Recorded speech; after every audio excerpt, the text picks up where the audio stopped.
Welcome back to Redefine Parenting with your host, Veenu Keller. We want to welcome you to Spanglish World Network and H.E.R Network on Zingo TV, channels 250 and 251. Zingo TV is a free app that can be downloaded on iOS and Android devices. While you download, make sure to rate and leave a comment. Zingo TV is also available on Google Chromecast, Amazon Fire and Fire Sticks, Roku and Roku Sticks, and all smart TVs 2016 and forward. Redefine Parenting is a revolutionary approach to nurturing our children. Veenu will bring you live experts, transformative insights, and a fresh perspective, all aimed at helping families worldwide truly understand their children. Together, let's give them a childhood they won't have to heal from. Hello, and welcome back to another exciting episode of Redefine Parenting. I'm Veenu Keller, your host, and today I have an amazing guest, Theresa Inman. And here's what I love about Theresa. I was on her podcast, but what I love about her is the synergy that we had, because I too was an infant toddler family specialist like Theresa. And so we had a lot of synergy between us and like what we do, how we do things. We work with kids on the spectrum for years, and just really being able to go into family homes and really help them to redesign a positive childhood environment for them. So Theresa, thank you so much for being on our show today. Veenu, it is my absolute pleasure to be with you again on your platform now. So let's just dive in and just kind of really help our guests that are listening all over the world to what does it even mean to have a positive environment for our children? Well, a positive environment, I believe, starts in the womb, right? The first and best environment is, it starts in the womb, where a parent, a mom, provides safety and just a nurturing environment for their child. By that, I remember when I was pregnant, my mom would read to your children, engage with them, even though they're in your womb. And later on, I remembered watching something, where these piano virtuosos, these children started to play amazing piano, but because their parents were playing for them while in the womb. So it's really important that we start that process while your child is still in your womb. I love that. And I also think, just to, piggyback off of that, is part of creating that positive environment while your children's in the womb is, what are the sounds they're hearing? What are the voices? Are they hearing loving voices? Are they hearing voices that are constantly yelling and abusive? And the language, is it negative? Is it positive? It's like when we're creating that environment and we're looking at sounds that kids hear, because like you said, they hear the sound when they're developing in the womb. And the energy, how are we creating that energy to bring them into this world?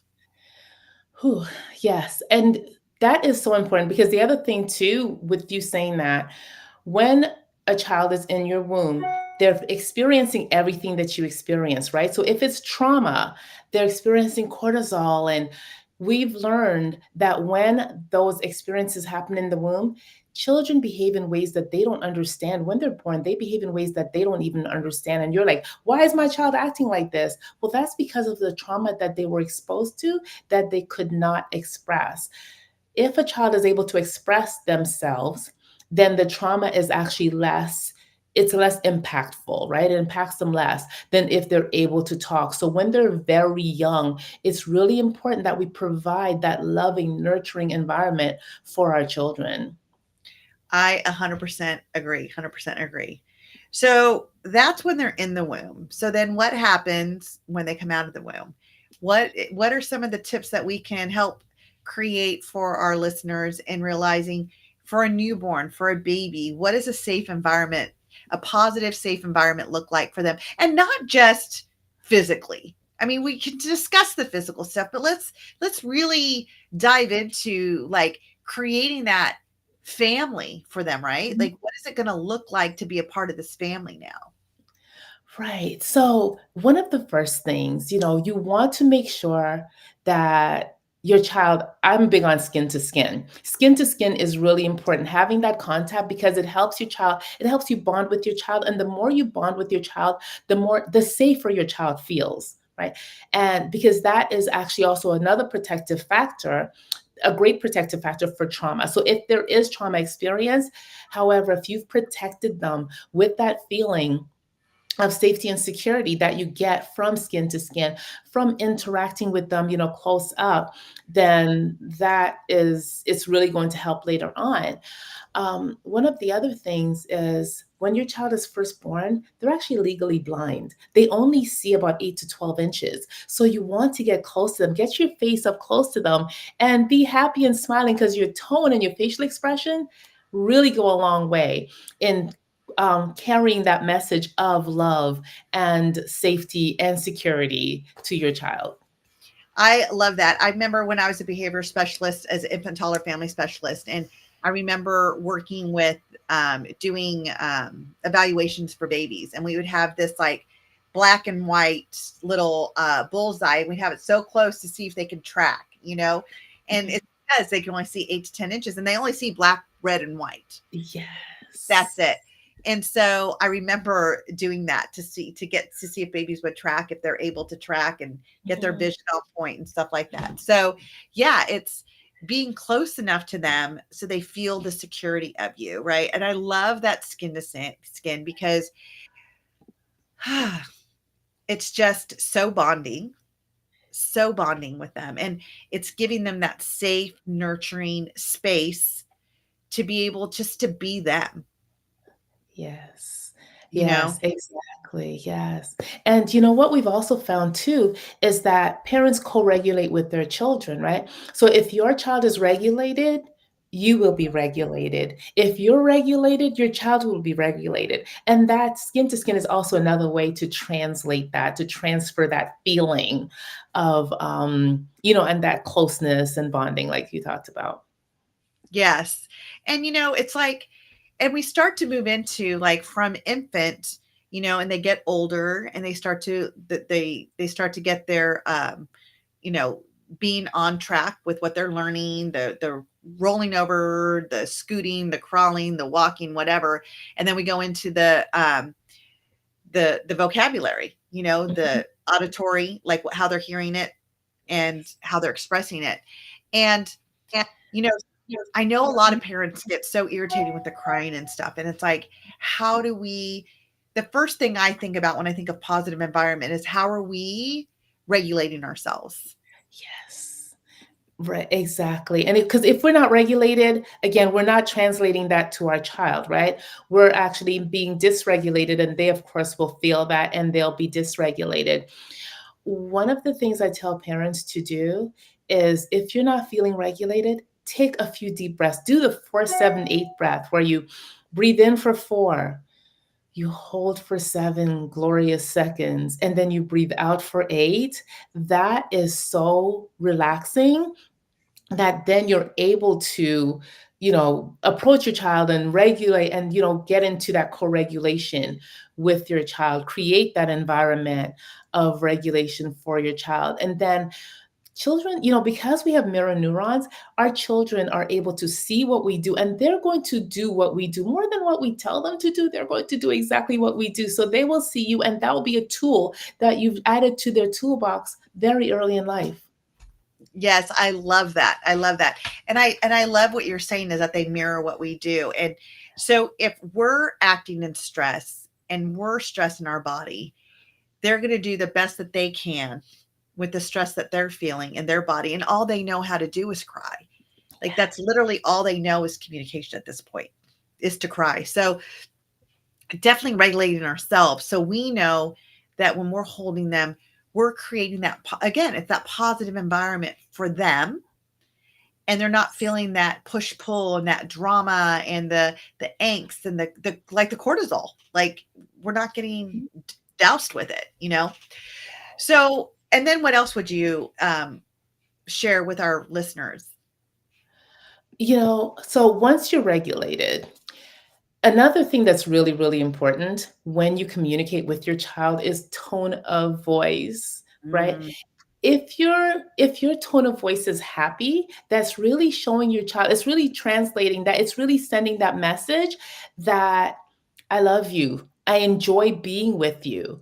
A lot of parents And they tell me they don't know how. Like I've met parents who don't know how to play with their children and have fun with their children, and I had to teach them. So it's really important to have fun. Like once you take those deep breaths, smile, and smile on the smile works its way into you, right? Smile physically, and for it not to get into you. So start by smiling and, communicate with your child with varying intonation, right? Like don't make it, monotone, because then again, they're learning all this from you. And if they're not able to communicate effectively, it's going to be a stressful environment for you and for them, right? So just little things that you can do to help create that environment. So that's one of the things. And having them close up, having them, just access the environment, right? Don't be afraid of noises and sounds. Even though, okay, yes, what I'm saying, okay, it sounds like I'm saying you're creating a chaotic environment for your child, but you want to expose your child to real life and then help them navigate that real life, help them regulate in those real life situations by how you're modeling that response. Absolutely. So I have a grandson who's 7 months old, and we always call it his witching hour. Is like between like 4 and 7, where like no matter what you do, he's always cranky and stuff. But when I get there, like I'm making faces with him. I'm not getting irritated with him. I'm patting him. I'm smiling at him. I'm doing cheek to cheek with him. I'm giving him a loving, playful voice with him. And all of a sudden he starts to calm down. And my daughter-in-law will be like, I mean, can you do this every day at this time? And I get it. It's hard. Like, I mean, I'm a mom of 6. I birthed 4 of them, 2 of my stepdaughters. But I remember like my oldest son, the one she's married to, he was colic, and it was hard. Like he cried a lot. And I'm sure there's times that I probably could have regulated and I didn't. And I'm like, oh God, please just stop crying, and I was exhausted. I was depleted, and, I didn't have a lot of help. And so I definitely get it. And so that's the other thing I would say is, it takes a village. Who can you reach out to say, hey, I need some support? It doesn't make you a bad mom to say, I need some support. Could you come and help me at this time? A friend, a family member, if they have other siblings, see if one of their little brother or sister can just hold them for a moment, and just to give you that breath, just to walk away for even 2 minutes, to walk away, leave the room, get a drink of water, come back and recalibrate yourself. And I love it because what I have noticed, Theresa, is looking at families that I've worked with when their kids were babies to looking at them now as teenagers. They have created such a beautiful bond with their parents because from the beginning, we taught parents how to really connect with their babies when they're upset. And that it's almost like the babies learn to trust their parents, that I'm not going to be in trouble for being this way. I'm safe to be this way. I'm safe to be upset with mom and dad. And now as they go through teenage lives, they still can go to their parents and feel safe to be with them. Yes. And it is so important to create that, because if you get upset at your child who is upset, then you're telling them it's not okay to be upset, but you get upset. So it's really okay to be upset. We want to teach them how to respond in those moments instead of reprimanding for being upset. Think about it. Your child has been on this earth a fraction of the time. Let's not expect more from our child than we can deliver. And I'm not saying this with any kind of judgment, because trust me, I have made a lot of these faux pas, right? I've just learned from them. Right. We all have, right? I mean, and that's, I feel like why you and I are in this field. Like we've done it, we've worked in it, we've seen it. And we're not coming from judgment. We're coming from, I've been there. Yes. Yes. I have been there. Absolutely. And then to piggyback on something that you said, that village is really, really important. Vital that you have a village. and do something for yourself, because self-care is actually selfless, right? A lot of moms, parents think that self-care is selfish. It really isn't, because your child deserves your best self. So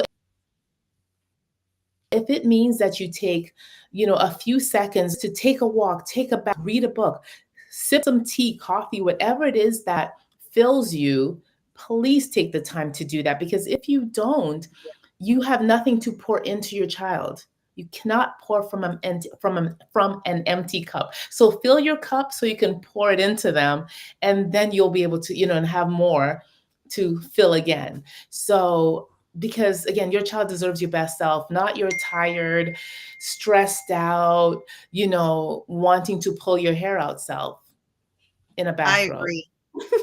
I agree. I agree. And then the next stage, after we've done birth, we've done infant, now we're going into toddler.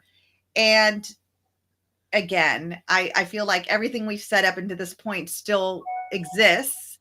And now I think also we have to look at the safe environment we're setting up for our children too, the physical environment. So one of the things that I did, Theresa, when I had my twins, we made their room their room. They had their bed, when we did their bed. And we had their dresser, and we had stuffed animals.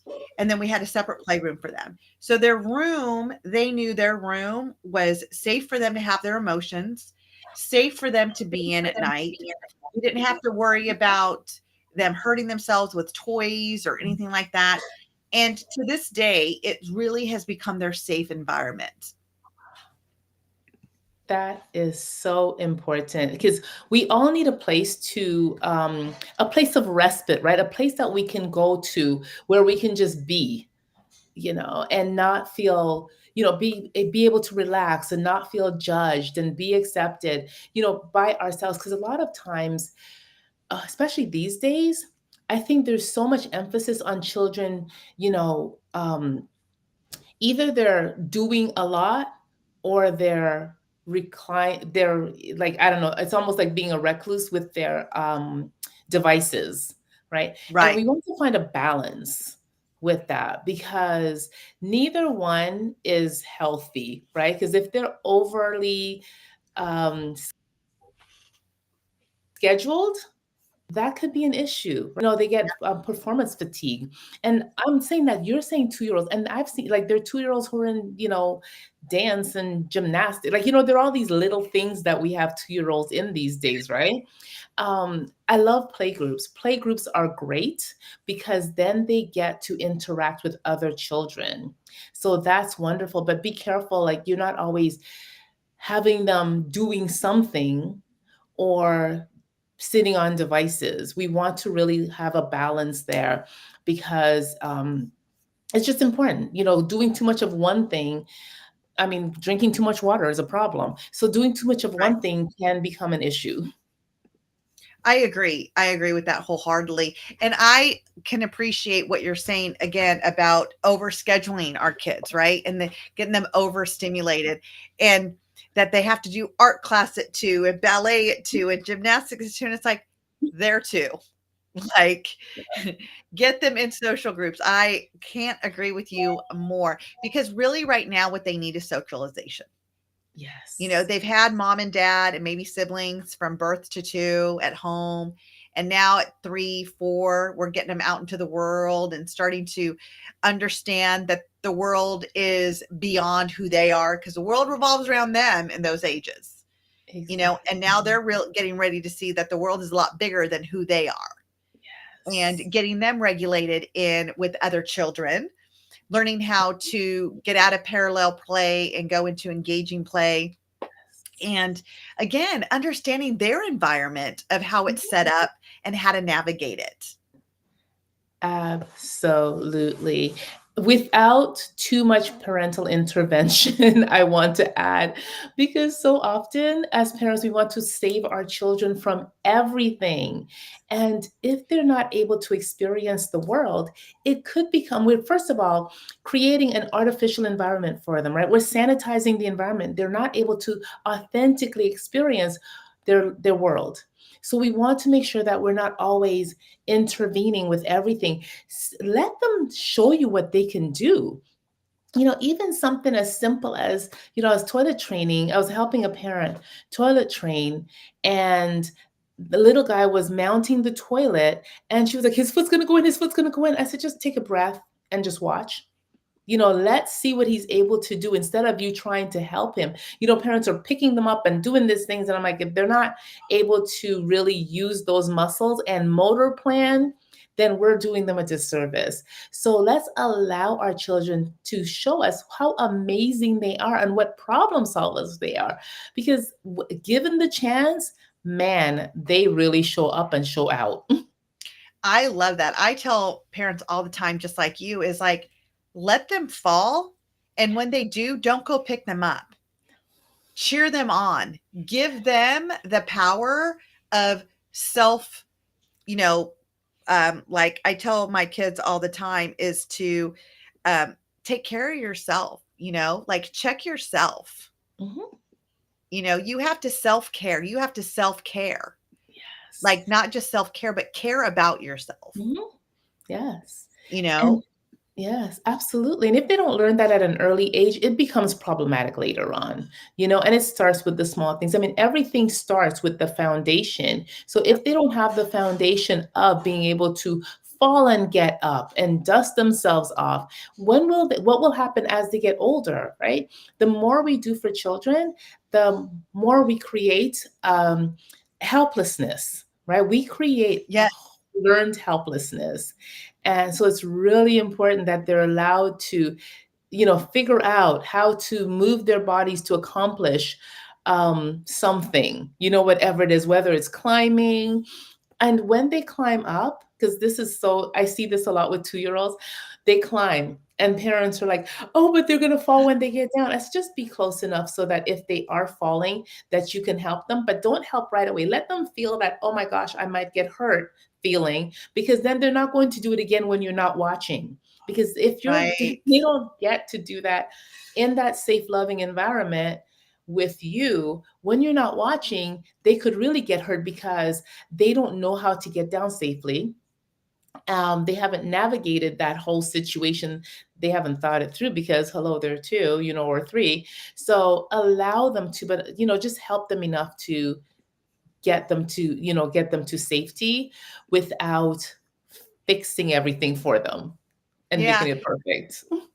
Yeah, I agree. It's like aid in your own rescue, and how do we teach our kids to do that? How do we teach our kids that they're self-sufficient, that they in themselves are a resource for themselves? They don't always have to look outside of themselves to save themselves. And if we parents are constantly like, oh, they're going to fall, like watching them, oh gosh, they're going to fall, they're going to be okay. They're not that far off the ground when they're learning how to walk. They're really not. They're going to be good, and I really promote that with the families that I worked with, is to allow their kids to have the space to make the mistakes. And even as we get older and into grade school, it's not micromanaging their grades. I'll tell you, my daughter is in 6th grade and she failed her math test. And she's like, I failed it. And I looked at it and I said, why are you so upset? She goes, well, I failed it. And I said, do you think it was an honest grade? And she looked at it and she goes, yeah. And I said, it was an honest grade. You didn't understand this. And I said, honey, I don't care about the grade, but I do want to make sure you understand how to do this, because you got to go on to the next chapter. So we're going to get you extra help. And she goes to tutoring. I said, make sure you take these papers, make sure they're sitting there to help you do the formula so you learn it. And she got in the car and I said, she goes, Mom, I learned it. Like, I understand now the areas of the triangle. I'm so excited. And I said, great. She goes, but it doesn't take my F away. And I'm like, I don't care. I want to celebrate. You understand it now. Like, that's all that matters. I said, and what did you learn from this? She says, well, I learned that I probably should have brought my papers that I was not doing well on before I got the test. And I probably could have got help. So I could have done better on the test. And I said, isn't that the truth? So I'm asking her the questions so she can learn from this instead of me telling her. Exactly. Yes. If I'm telling them how to do it, they're gonna be like, oh, okay, yeah, Mom tells me. But if I'm asking them questions, then they're having to come up with their own solution. And she's realizing that she is her own resource. It's just a And you are beautiful. empowering her. Yes. Yes. It is. And she feels empowered because she came up with the solution instead of, like you said, you telling her what to do and how to do it and all the rest of it. Because children, wherever they go, there they are. You're not always going to be with them. So empowering them to problem solve is really important. And something else you said that I want to echo a little Yes, bit. please. It's not about the grade. It's about, like you said, the effort. It's about, the process, because the grade is done, that period. But the time, the whole process that it took to get that grade, the studying, just the things that they did, let's honor and recognize that instead of, oh, well, you got a bad grade. How does that child feel? That's a deflating feeling, right? Like all the life just is like, because of a grade. And like you said, it's not about the grade. It's about the effort. And then now, what have you learned from that experience? Yes.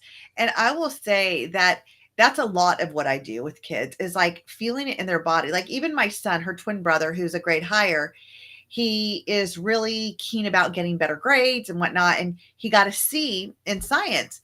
And he's like, Mom, look at my grades. I got all A's and B's and a C. And I'm like, oh, you didn't like the C? He's like, no. I'm like, well, what does it feel like? He's like, it feels yucky. And I said, so what would feel good to you? He's like, an A. I'm like, so what do you need to do with that? And he's like, well, I need to ask my teacher. I said, that would be a great place to start, what you need to do. And so the next day I asked him, I'm like, so what did your teacher say? He says, I had to work harder. I said, well, what does that mean to you? And he's like, I don't know. And I said, so don't you think you need to ask him and say, what does that mean that you want me to work harder? Like specifically, what can I do? So he can say, you're rushing on your work. If you want to do something, maybe instead of turning it in, being the first one to turn it in, maybe go back and check it and make sure you like the answers and then turn it in. And if you get specifics, then only you can change it. And I said, because honey, I don't care about the C. And here's what I want to tell parents too. There's a time to care about grades and there's a time not to. Mm-hmm. What I'm talking about with my kids, when I say I don't care, I know my kids are turning in their work. I know that they're doing the work. I know that I'm watching them study. I'm watching them do all this, and they're still making this grade.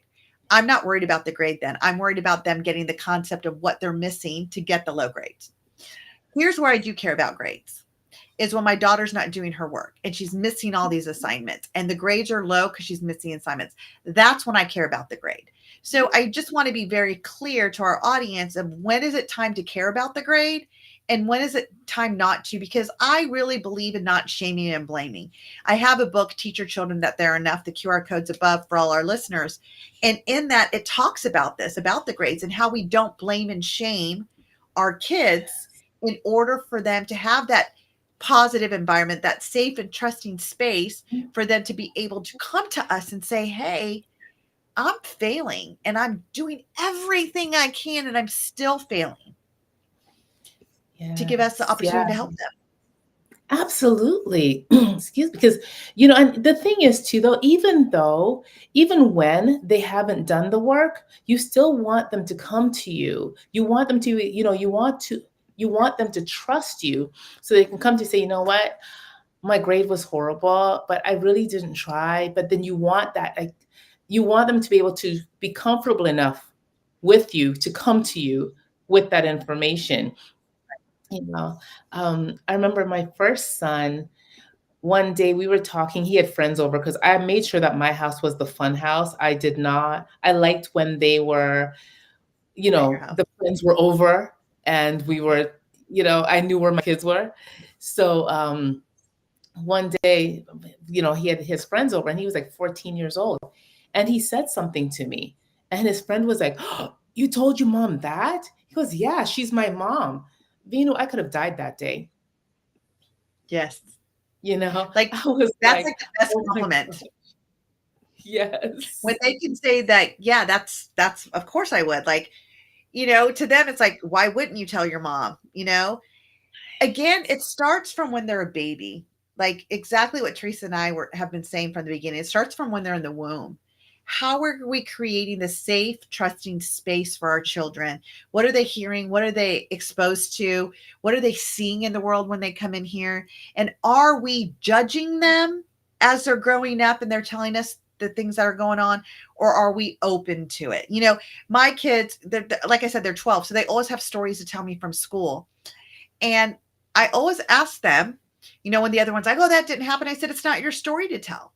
It's not your story. It's your sister's story. And I'm glad you have that filter of it, but that you're the filter of it didn't happen to, you're watching it. She's telling how she felt about it. And she'll go into detail on how she felt and how the girl hurt her feelings. And then she went to the teacher and they talked about it. And she's like, but we resolved it, Mom. But we resolved it. And I'm like, well, what did that look like? How did you resolve it? And my always question is, what did you learn from it?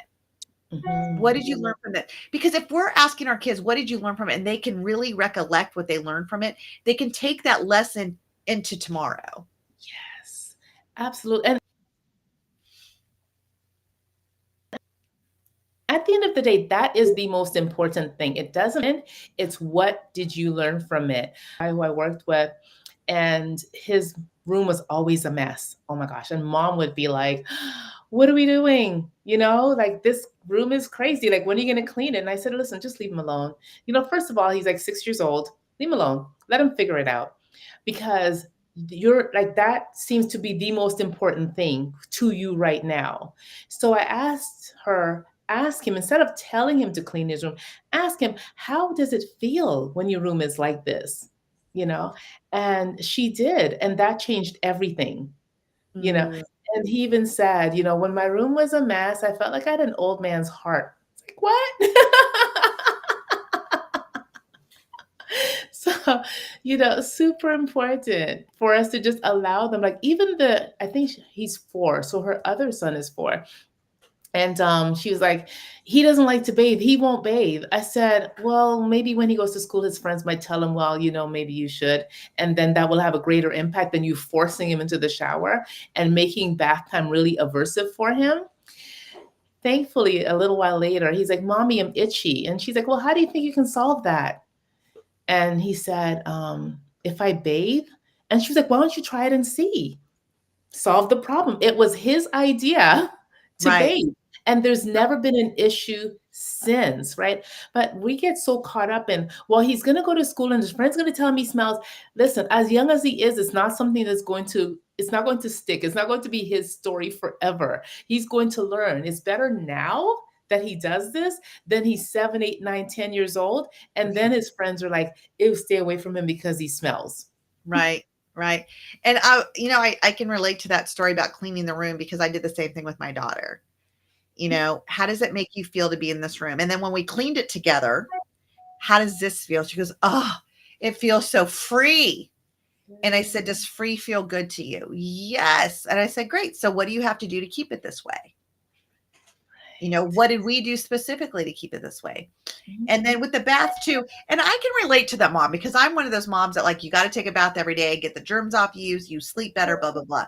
So I love what you did with that, Mom. Another strategy I do is, what would make bath time fun for them? Right. Yeah. What would do they want to pick out the soap? Do I want to pick out the color of the washcloth? Do they want to pick out a different towel? Maybe they don't like the towel you're using. Maybe they like the fluffy towel. Do they want a different toy in it? What has to happen for them to want it? Make bath time fun for them.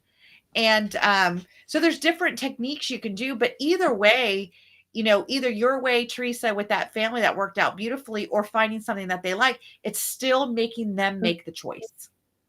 It is. And, some moms get really creative like this one. And, like you said, make it fun for them, right? So if there's something that they enjoy doing, bring that, if possible, into the bath. Like, for instance, this one little guy loved to draw. So mom got those, they're like crayons, but you use them in the bathtub and then they get soapy. So she brought that into the bath. So the water was different colors. He was able to draw on the wall, on the, Love wall of the bathroom, and just have a great time while he was sitting in the tub, and allowing her to bathe him. And even he started even helping with the process. But just, whatever it is your child likes, if there's something that they don't like, try to marry the two to make your life easier. So if they love car rides, or if they don't like car rides, bring something on the car ride that they like.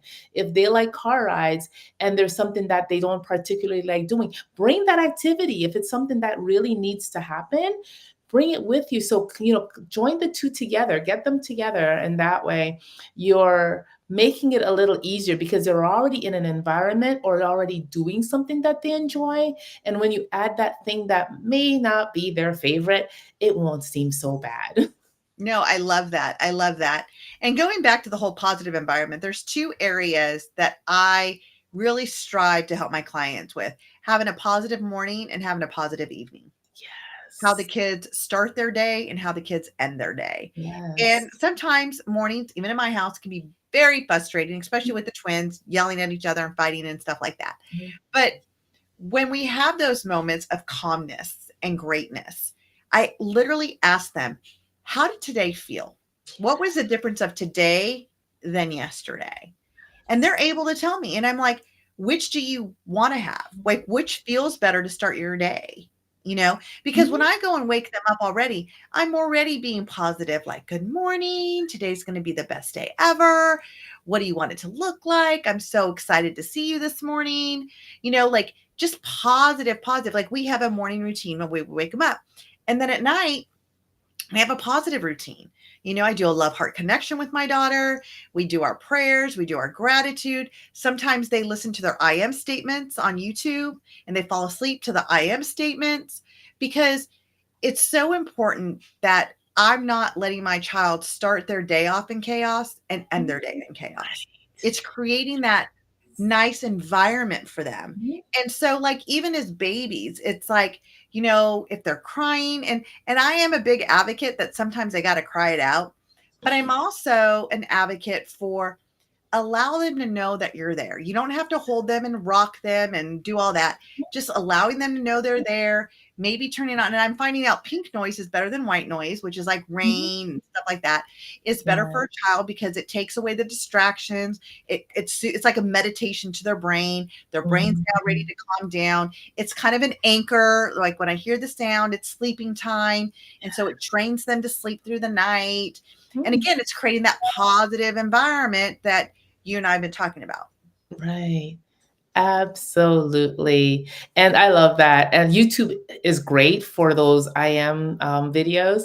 We had a foster child, and I would do that with him because, I mean, we had him because life was rough. Right?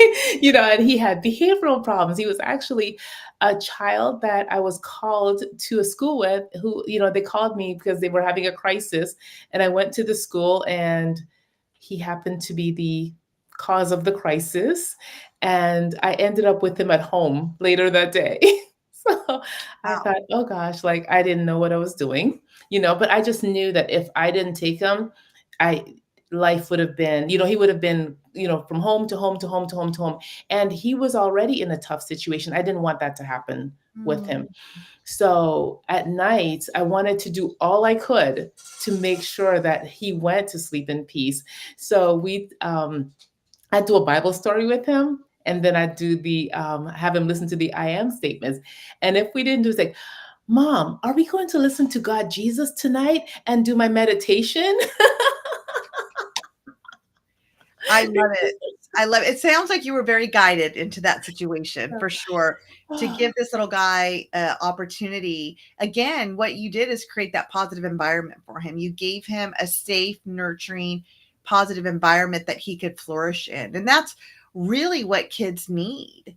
They Yes. really need, and that's what this whole call is about tonight, is that how do we create this positive environment for them from the time they're in the womb, which I loved how you started that off, to like going through toddlerhood, childhood, and then we come to the teens.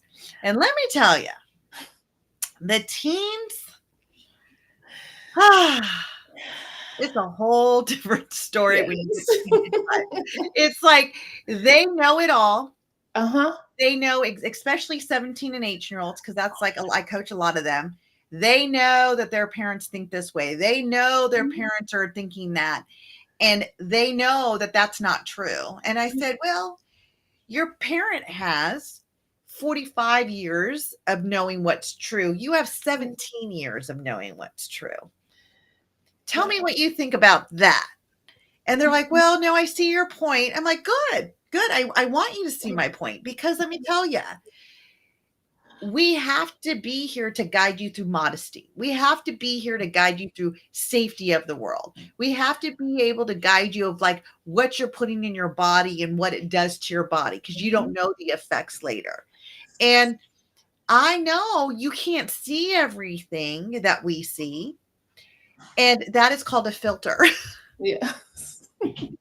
It's called the teenage filter. Oh my gosh. Yes. Yes. My son, the artist who painted these amazing, who created these amazing paintings behind me, we had that issue. So at 17, so he was the same one that at 14, I tell my mom everything. And at 17, I don't know what happened, Veenu. I don't know. But again, he thought he knew everything. And I thought, oh Lord, one of us is going to end up in prison for the rest of our lives. Me for killing him and him for just being out there and just trying everything. He was like, Mom, I have to find out for myself. I was like, yes, but I went, because having two brown boys, I thought it was really important for me to learn. And it wasn't, I wanted to help out children in the juvenile justice system so I could prevent my children from going down that route. So I thought if I help somebody there, chances are not my son. So not my Dre. And I was like, oh my goodness. But he was like, he got arrested one time for getting money out of, what do you call it? Like one of those vending machines. Oh, yeah. And the police officer defended him. He said he did it without damaging the machine. He did it with care. He did it with, like he's a genius. And it's just like, that's not how I want him to show his genius, So the police officer actually came to court to defend my child because he was so respectful and he was so sweet and he was just so awesome, even though he was doing this criminal thing. And I was like, oh Lord, like, I don't want this to be our future. I don't know what I'm going to do. And thankfully, by the grace of God, when he was 21, he's like, Mom, I am so sorry. I thought at 17, I knew everything. Now I realize I don't really know anything. I'm always learning. And I thought, oh, thank you, Lord, because I was concerned about our future. Yeah. No, I have my 26-year-old. I remember when he was about 19, and I think I've shared this story on my show again, but he said to me, Mom, don't let this go to your head, but I'm so glad that you were overprotective. Like I needed to know where they were going, who they're with, is a parent's going to be there at night, because I worked 3 jobs. I was a single mom for a long time. And he's like, and I get it now, because it showed you loved me enough to care, because my other friends who I thought their parents were so cool because their parents didn't care, those kids are in jail. Those kids, their parents don't have a relationship with them. They're living on the streets. He's like, so thank you for caring about me enough. And he's like, I still didn't like you taking my phone away from me all the time or grounding me. Thank you for loving me enough to care enough where I was going and what I was doing. Yeah. And again, like it's 16, 17, they don't get it. They don't. So to all your parents out there, we empathize with you because we've been there, and they too will apologize to you one day. Absolutely. But however, you have to be consistent in your love, and leave the judgment, because again, they're still learning to navigate the world. Even though, they're making mistakes, allow them to make those mistakes and allow them to correct those mistakes. Give them that opportunity, give them that space that you're not always solving it for them. Because when I went to I was called to pick him up, and my aunt's like, are you going to leave him there overnight? I think I should. I said, I think I should, because he needs to learn, that I'm not always going to be there to save him. So, and it's fine. And one of my really good friends worked at that, they called it the Youth Assessment Center. He worked there. And I was like, yeah, we're just going to let him stay. I said, I'm going to visit him so he knows I'm here for him and I love him. But I am not going to bring him home. I'm going to allow him to experience this for even if it's just one night, so he can realize that, mommy can't always save you. I will still love you. I told him, I said, I don't care what you do. I will still love you. And they would, both my boys, they'd be like, so what if we hurt somebody? I said, first of all, I know you won't. However, I will still love you. What if I know you won't, I'll still love, because, they were just, being silly. But yeah, so they knew, like, unconditional, my love for them is absolutely unconditional. However, they're going to have to learn some lessons, because we're not going to keep going down this cycle. Because I see so often parents try to save their children from themselves, and you can't. You have to allow them to fall and get up. Yep. And I've been in the same predicament with both my sons. And I'm like, I love you. You made this choice. These are your consequences. What did you learn from it? What are you going to do differently? That's it. Because it's not good or bad. Everything happened the way it needed to happen. And you're going to see how it plays out in your life. And better that it played out in your early 20s than your early 30s. Exactly. And you know what? You're going to thank me for it later, because I'm going to allow you to live out the consequences so you can get the lesson. Because if I just took the consequences away and I tried to help you get out of it, you're going to go do the same thing again, because you're not learning. And this is not my lesson. Here's my lesson as your mom: how to love you without enabling you. That's the lesson that I got. Yes. And I'm still an advocate for that, is that, I talk about that in my book, about not giving them the space to be who they need to be without feeling judged, and that's it. It's the minute we judge our kids is the minute they can't trust if we're going to judge them again, if they're going to get punished for it. That's where kids don't feel seen and heard. They feel judged. Like, that's the common thing with all the kids I coach. And I've coached thousands of kids over the years. The number one thing is, my parents don't, they don't listen to me. They don't hear me. They don't see me. They judge me. That's the biggest thing I get from kids today. Yes. And it's actually really sad, because a judged child does not feel loved. A judged child feels that they're not enough. And, Dr. Ravi Rajaratnam wrote a book called Hardwiring versus Rewiring. So if you hardwire your child with love, with acceptance, with all the things that we're talking about, they're not contributing to the billion-dollar industry later, with the therapist and the other stuff to rewire. Right. So let's work on hardwiring our children with that feeling of safety and security. Because when they feel that, nothing can take that away from them. The world will toss and it will turn. They will remain stable. For sure. For sure. And if we can give our kids what it takes to have that open, safe, and trusting space and boundaries of positive environment from the time that they're in utero to the time that they're adults, they're going to pass that on to their kids too. Yes. I was talking to my son the other day, and we're really rewiring the way we eat and eating a salad before we eat our proteins and stuff. And he said, you really eat salads all the time now. And I said, I really should have ate salads before vegetables, before I ate anything, because it really helps our digestion. And he's like, so we have to do it? I said, you don't have to. I said, but I'm giving you a choice to, because I'm doing it this and I'm noticing this. He says, oh, and I said, and I'm hoping that you'll get a habit of this and then you'll give it to your kids. Yes. Because when I know better, I do better. And when I do better, I can teach you better. And because I've just learned this a couple months ago from my health coach, I'm now implementing in my life. And again, the mirroring, they're like, oh yeah. So before dinner, they're like, are we going to eat a salad first? I said, oh my gosh, yes, we are. Let's get the salad out first, you know? So it's really great that I've been able to implement this with them. And it just goes back to what we were saying is our kids mirror what they see. Yes.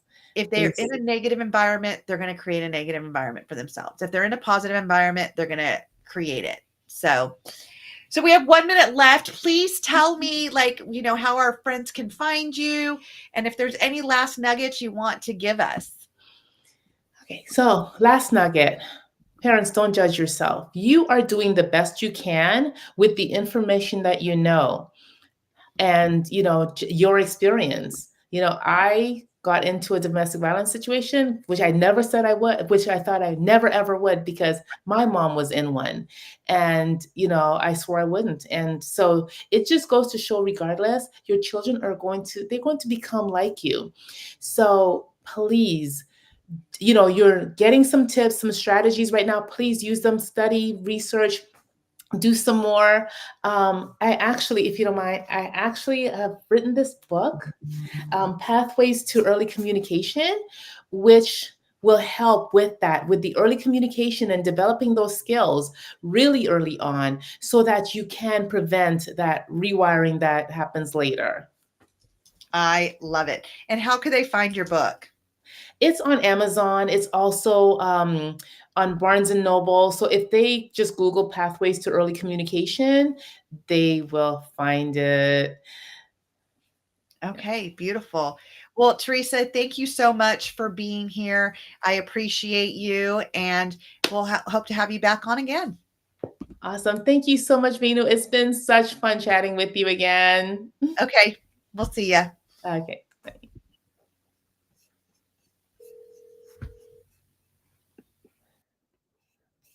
Us on another episode of Redefine Parenting with Veenu Keller.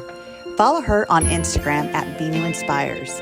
To learn more about Veenu, as well as download her free ebook now, go to www.veenuinspires.com. This show can also be heard on Spanglish Radio Network. Please check out www.spanglishworld.ca for all your news and programming. Spanglish World. Watch it, hear it, read it,